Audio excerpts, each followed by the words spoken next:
Dr. Kenneth Payanessa. I'm an orthopedic surgeon in Connecticut in the United States. I'm the Vice President of the Duncan Tree Foundation and I'm also the Surgical Director. This is my first trip to the Philippines with Duncan Tree Foundation to do surgeries.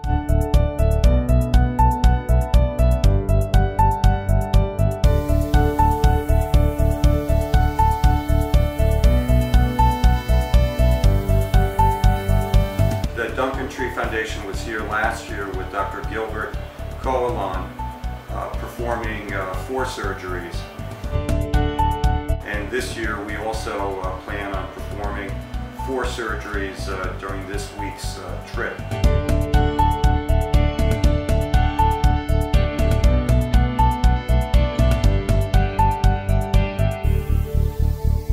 I've been involved with the Duncan Tree Foundation performing surgeries in Jamaica, and I'm very excited with coming to the Philippines. The team here is very good, and I think that the patients from last year did very well, and we're really looking forward to seeing the patients that we're going to be operating on this trip, but we also will be seeing some of the patients that we operated on last year, and I think that's going to be very exciting to see how they're doing.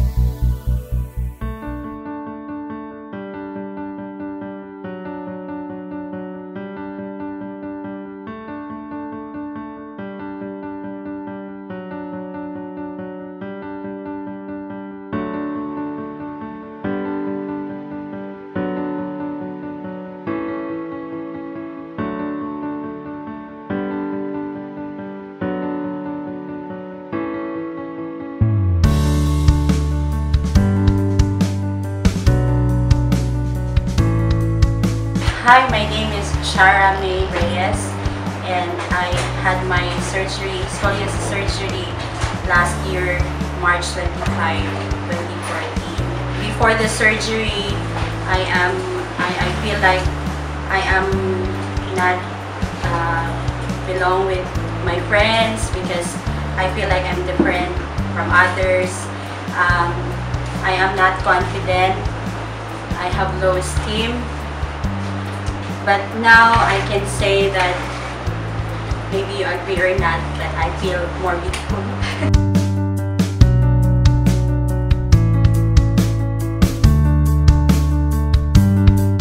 To all the sponsors and of course the doctors who have been part of the surgery, I just want to extend my grateful thanks to them for what they have given me, the surgery, everything. I know God was glorified for what you have done, because I thank you that you allow yourself to be God's instrument so that the Lord can work in my life and also to my other friends. From the bottom of my heart, I just want to thank Duncan Tree Foundation for being God's instrument in the channel of blessing, for me to receive this overwhelming gift from God.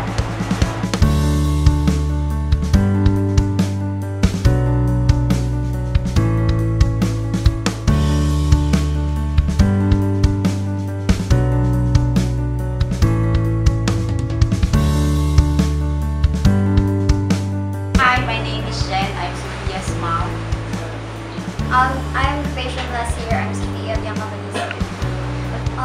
every day, ginatiis ko yung sakit sa katawan ko. Sa likod. Sorry. Hindi na siya masyado nakikihalubilo sa mga tao. Nagiging mahiyain siya. Saka yung back pains niya talaga lagi niyang nireklamo. Meron siyang scoliosis. Naging bubbly siya. Tapos yung confidence niya tumaas. Saka lalo siyang bumanda. Saka tumangkad siya. Tumangkad siya? Mas lalo ako na yung naging confidence. Tapos di na siya sumasakit yung likod ko. So, nahalubilo na ako sa mga friends ko. Hindi tayo sa kanila na yung ganito ko ngayon. Especially kay Dr. Milan, sa Duncan Tree, pati sa mga doctors na maayos, maging successful ba lang araw kung hindi tayo sa kanila. So, I'm really grateful and thankful na isa ako sa mga nabigyan ng chance. At syempre, thank you sa Dtf2015 Foundation tsaka sa mga doctors na nag-asikaso sa amin, lalo na sa anak ko. Napakalaking tulong para sa pamilya namin, lalo na kasi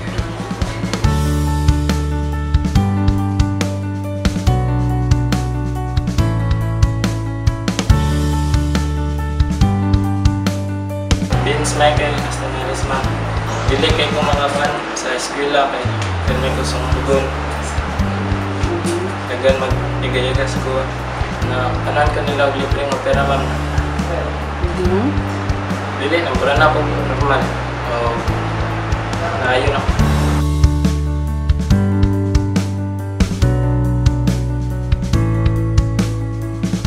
Sa una wala pa ko na-operahan si Raul.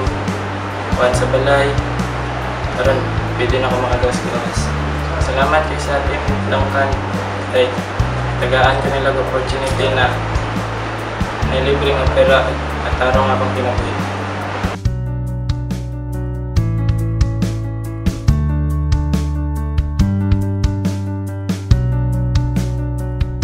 ako si Lorna Romabarba, akong anak sa Angel Romabarba.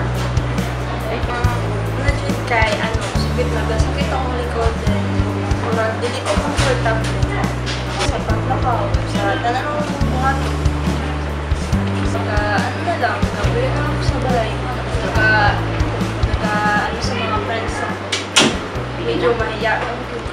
Para sa kamang lang ko kaya may tabang, dili mo silang instrumento sa lugar, kaya katabang sa operasyon. Ano siya, hindi na siya maulaw uban sa mga verdad.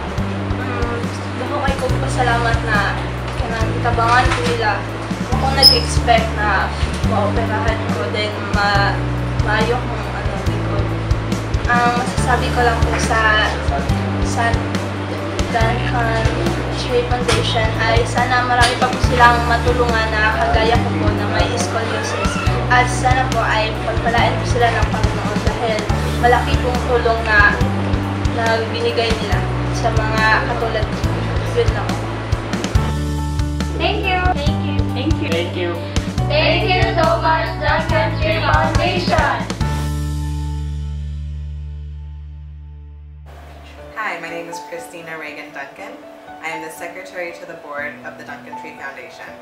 This is my 5th year involved in the foundation, and we started off going to Jamaica and have moved on to the Philippines and added that to our portfolio.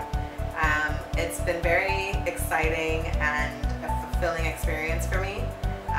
As the secretary to the board, I also am involved with event planning, fundraising, and making sure that we are all planned out for logistics on all the trips.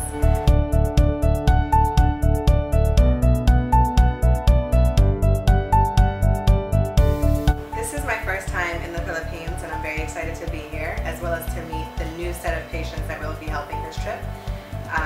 So far, between Jamaica and the Philippines, we have done 46 surgeries, and by the end of this trip, we hope to complete 50. My role this trip is going to be videotaping and taking pictures of all the patients and trying to get an interview from them as well as their parents to see what their lives were like prior to getting the surgery and what they look forward to best after the surgery.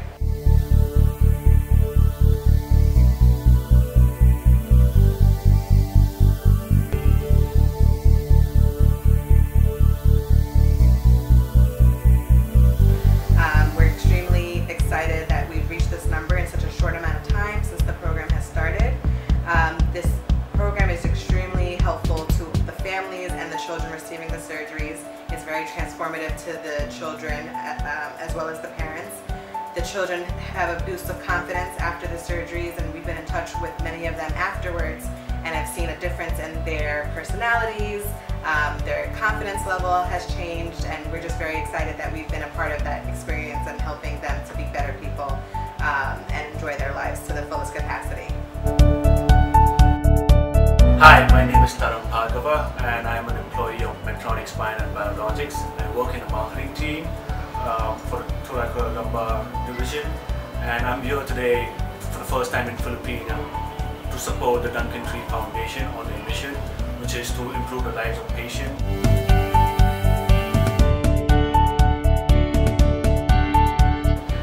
The reason I'm here is to live my mission, live my company's mission, which is to alleviate pain, restore health, and extend the life of our patient. So I'm very excited to be here, and I'm truly honored to be a part of this initiative. So thank you. My name is Daniel Robinson. I'm from Biotronic. I do the spinal cord monitoring for Dtf2015 Foundation. So I'll hook the patients up to neurologic electrodes to monitor spinal cord function during the surgery.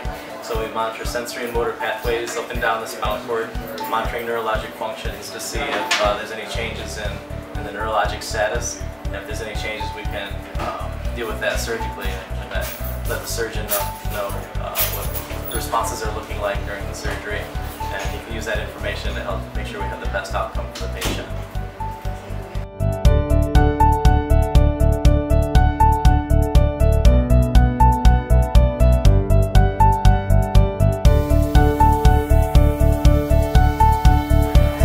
First time in the Philippines, first time ever coming here. I'm excited to be here and enjoy the very hot weather.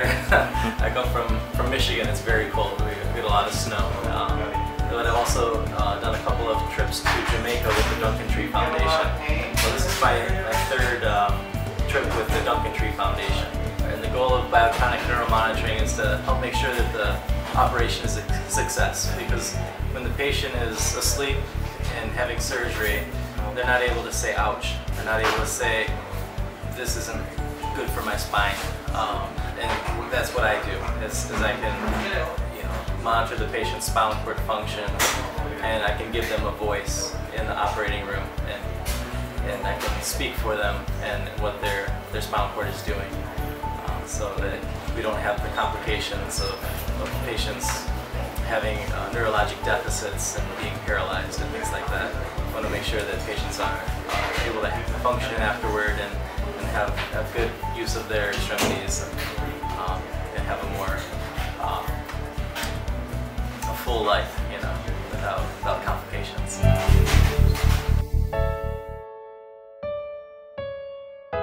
I'm Leo Malubay from Cotabato City, and I have a G2 Rachel Marie Manubay. We came from Cotabato City. We're happy. We are happy since she was first child. But then later, after 9 years, while she's studying, I noticed na sa likod niya parang may something wrong. I asked her, not trying to bend. That was the time na nakita ko yung talagang curve yung likod niya. So, I worried about it. Pinag-usapan namin ni Mrs. kung ano ang magandang gagawin namin. In fact, the time on na na-discover namin na parang there's something wrong with her spinal cord. Parang hindi na kami makakatulog. No? Grabe ang problema, hindi namin alam where we're going to find solutions. And I even tried to that. Then ask help to anybody. I keep on praying that someday, somehow, somebody will at least help us solve the problem. And as we go along in finding solution with the problem that we encountered, which turned out that it was scoliosis. That's one. Hindi basta-basta masagutan ng isang ordinaryong pamilya. We are from a poor family. Wala kaming ganong sapat na halaga para sa pambayad ng operation. Kaya laking pasalamat namin that we found Dtf2015 Foundation.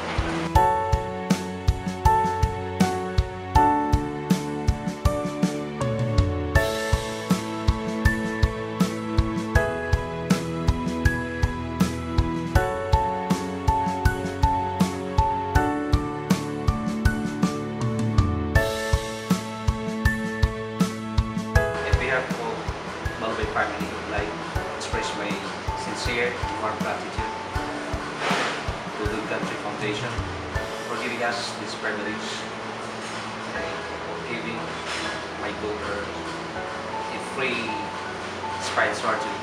So at last, magagawa ko na rin yung mga nagpapanagawa ko. Thank you very much to the Country Foundation for giving me this privilege. Thank you, Country Foundation. Ako si Arlene Bakulkul, taga-Tagwanaw, Aloran, Misamis Occidental. Akong anak si Lovely Bakulkul, nataw siya sa February 19, 2002. Sa akong papanganak, nalipay ko, taga-emigra siya sa Ginoo. Wala siya diferensya at tumatay. Makabot na, nag-edad siya of 10 years old, kaya pa nakita, may diferensya ang likod. Nibati ko og gugol. Kaya wala kami. Aigo ang kwarta, ay kapatamban. Kanya ato mi sa doktor, ni Dr. Cadorna, refer mi dito dayon ni Dr. Mentan, pag-ingon pa ni Dr. Mentan, napaandamon mi og 200,000. Nihila ko, pero yung ibawi, nga ayaw ka balaka, kay tabangan ta ka, nga masulbad ang imong problema.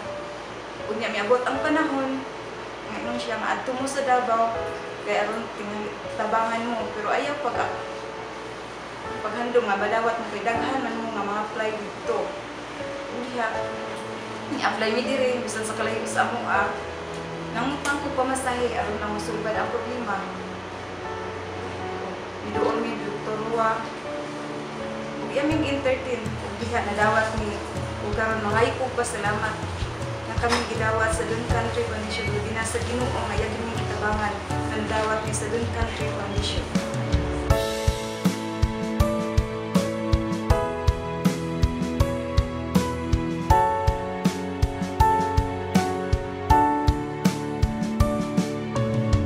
Ako si Lovely Bakulkul. Nagpasalamat ko sa Dun Country Foundation na maulian ko ani. Thank you Dun Country Foundation. God bless. Si Cherry, siya ang anak, si Rachel o pagkadibal before, sa wala pa na akong dibal na siya scoliosis. Ibay ko ito kay pag-study niya, grabe siya focus sa after niya na alam ko nga siya scoliosis. Grabe siya na akong kagumul kay pagkat ko naman sa doktor. Yung walang doktor, kinahanglan siya operahan. Yeah. Pag pumunta na ako ng doktor, pinaikan kita sa operasyon. Tingnan ko nga, Dok, 100,000, hindi siya gamayra. Dok, 200,000, hindi siya gamayra. Grabe na akong balakay. Wala dyan may kwarta ba?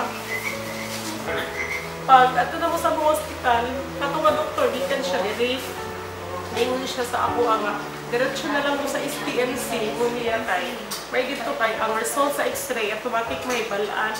Mo to pag-abot na mo diri, ingon na si doktor sa amo na naadaw ko no'y libreng operasyon sa missionary na siya.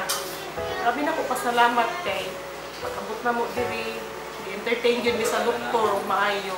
Ang problema na mo nga, ada ko nga kantidad. Murag, masulbad yun siya ba? Abot na mo diri last February, pag-text ako kay doktor, siya pa niyon din. So, ika-15 na daw ni niya. Buti siya nga, ma'am, pilianan pa mo yung ni Dr. Rowa pag-interview sa mo. Siya ma'am, pilianan mo kay grabe na mo kadaghan, 15 na mo kabuok. So, grabe na pa po sa Ginoo nga, mapili ko gani siya. Sa mga doctor, maawi, kagtay si doktor nga, ma'am, na namin napili nga operahan sa scoliosis. Siya isa imong anak na napili. Nagpasalamat ko sa Ginoo sa kadaghan nila. Naapit ko siya sa upat na sila kabuok. Grabe nga, pero favor sa Ginoo sa mga. Kaya sa kanakang pinatwala siya, hindi kabayad kay wala. Kung mana ka masakit, wala yung trabaho. Wala yun, di mga isang trabaho. Hindi siya na muna kaya. Bayaran ka kung na operasyon. Sa wala kang pinag-grabe siya ka na ko. So, grabe kita ko pasalamat mga. Dahil yung Adiga Foundation, salamat sa founder ng Ma'am Loida. Ito kay Ma'am, naging foundation kay Muna Adiga.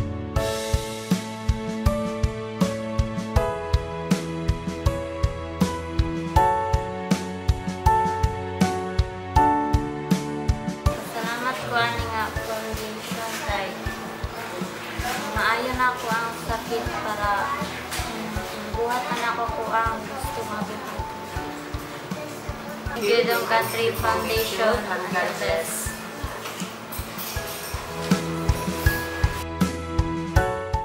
Ako si Arlene Dabalos, kapulisan, Silungko, Davao City. Ako anak si Laika Dabalos. Napansin ako yung report na may siya nakita lang kung lahi niyang formasya ang college. Atong 2014 sa October. Atong January 21, nag-ahinig niya sa SBAC. Nagpa-check up niya na nalo siya scoliosis. Kailangan daw siya operahan. Sabihan nag-abot ko mga March ito. Nagpaibalo si Dr. Rowan. Lalapit daw sa kanang scoliosis question. Mag-pray daw niya. Ako kayo pasalamat kay na-apil ako kanya. Excited na dyan kong na maoperahan ko para mawala niya ang problema.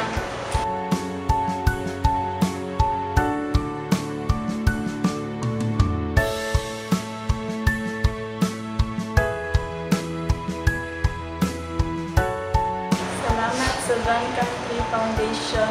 Karon wala na yung problema o di na ko maulaw na magkuhan sa mga amiga nato na uban-uban sila o di na ko nila bantayan na kuhan kana iwi daw akong kuhan likod. Thank you, Dtf2015 Foundation. Ako si Jerry Anunciado, ni akong pamilya, akong asawa, si Richard, akong anak si Jana. Jana, mata pa ni siya, jolly magini siya. Ipon na muna siya makuhan kay consistent maguni siya nga honor. Na-appeal po ni siya sa kanang mga dancing club. Ginakuha po niya sa eskwelahan.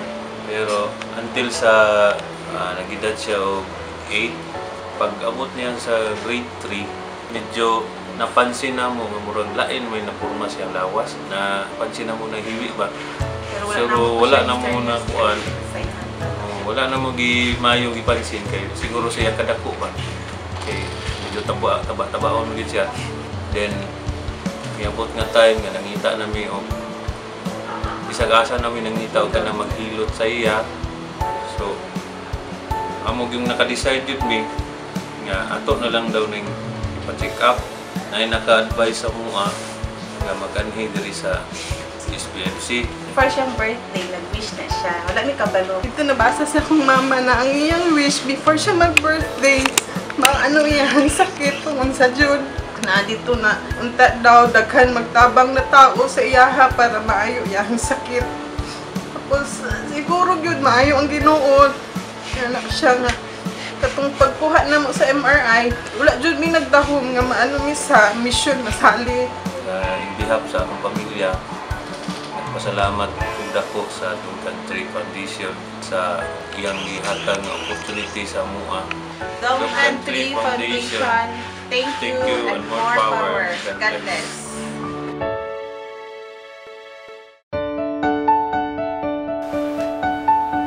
This year we will be performing one surgery a day with the team at Southern Philippines Medical Center and we plan on doing 4 days of operating. Our goal for the long term is hopefully next year to see if the hospital can perform 2 surgeries a day so that we may be able to double the numbers of surgeries that we do over next year's trip.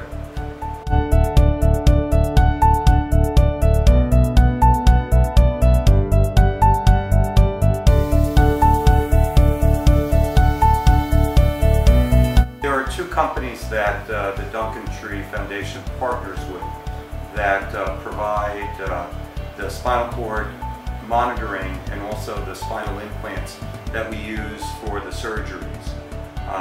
The Biotronics company provides a technician and the equipment for doing spinal cord monitoring. The spinal cord monitoring is the technology of being able to monitor the spinal cord while we're operating, so that even though the child is asleep, we are actually able to be certain that we do not cause any damage to their spinal cord when we're straightening out their spine while we're doing the surgery. So the Biotronics company has a technician that comes over and accompanies our team. That technician brings the equipment for us to be able to use in the hospital. The Medtronics company is the company that provides actually a donation of these implants to the Dtf2015 Foundation, and we then bring them to the Philippines for use with the children. These implants can be very expensive. In the United States, every child who has surgery like this, these implants could cost anywhere between $20,000 to $30,000 US. So when we bring these implants and then donate them for the children that are having the surgery, we basically are getting a donation of almost $120,000 for the week's surgery.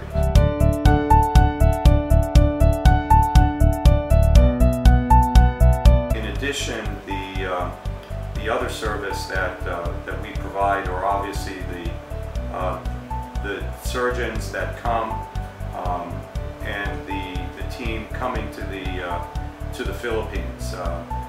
Dtf2015 also provides similar services for the children in Jamaica, a service that in many ways affects not just that child's generation, but it may affect their parents' generation and their grandparents' generation. So it really is amazing watching these children, and they usually are very, very excited that they're having the surgery, and it really is a wonder to see them the next year where they come back, and many of them are more confident. They've been able to go back to school where they haven't been able to go to school before. Many times they feel like they're ready to get a job where they were afraid they might not have been able to get a job. So it really is, as a surgeon and as the whole team doing these, it really is very, very, makes us happy when we see these children back.